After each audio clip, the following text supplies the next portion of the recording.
Question 4. Digital technologies have been used throughout our process, and it's led to a more professional product created in the end.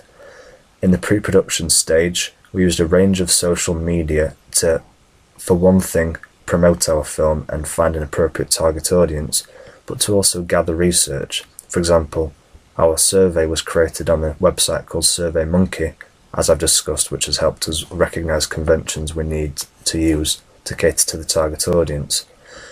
We've also used social media like Twitter and Facebook to reach our target audience and get them to fill out this survey.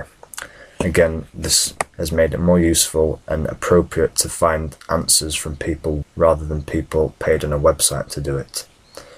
In order to document our work, we've obviously used Blogger and also YouTube to show our film trailer and publish this worldwide. Also, we have used SlideShare, another website which has allowed us to upload documents for our film project to allow every member of the group to look at work which we have been needing. For example, our shooting script and our location recce's. During the filming, we used an HD camera, which was a widescreen JVC, which has made our film more professional in style. However, looking back, I've realised that certain aspects to our filming could have been made a lot more professional. For example, we could have used the 1:85 aspect ratio.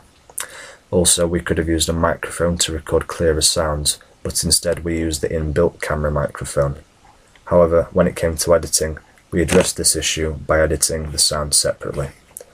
In terms of post-production then, on the trailer product, I used Final Cut Pro to edit the video and added in effects and video filters, which I've mentioned for the colour correction.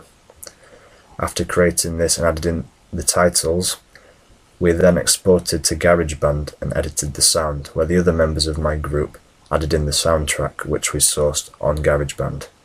We also used royalty-free sound effects and Foley work to add in the atmosphere that we wanted, and we made the film more professional by adding in transitions and keeping a clearer sound. However, I still felt that some layers and tracks were a bit distorted, and we could have amended this earlier on in production.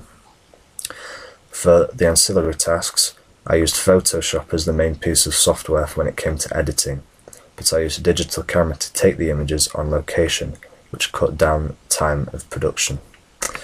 When it came to editing the photographs, I adjusted levels and exposure to make the killer more obscure on the poster, for example, whilst also cropping down the images and placing them over one another and adjusting size through the free transform tool.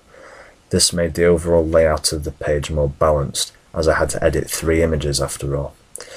On the magazine, I used the crop and lasso tool to adjust the size of the image of the killer, and throughout I also used the text adjustment to arrange fonts and change the sizes, and also add in styles such as the outer glow and the drop shadows, which all added to a more professional look.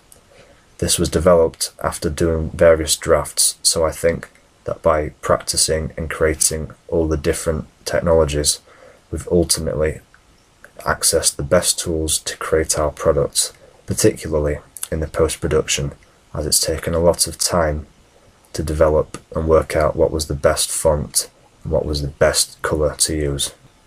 Through good group communication and planning of producing our work, the production stage was also improved by organising our time effectively, and this allowed us to spend more time in research and the post-production stage. All in all, this led to a very organised work schedule, and when it came to me editing, I found I had plenty of time to work on what I needed to do. Ultimately, by sticking to many conventions we'd found, utilising the appropriate digital technology to produce this, but always linking back to the target audience we'd intended and documenting every bit of the process, we've developed the work, and overall, I think that the products that I created with my group have been very effective and appropriate for what we set out to achieve.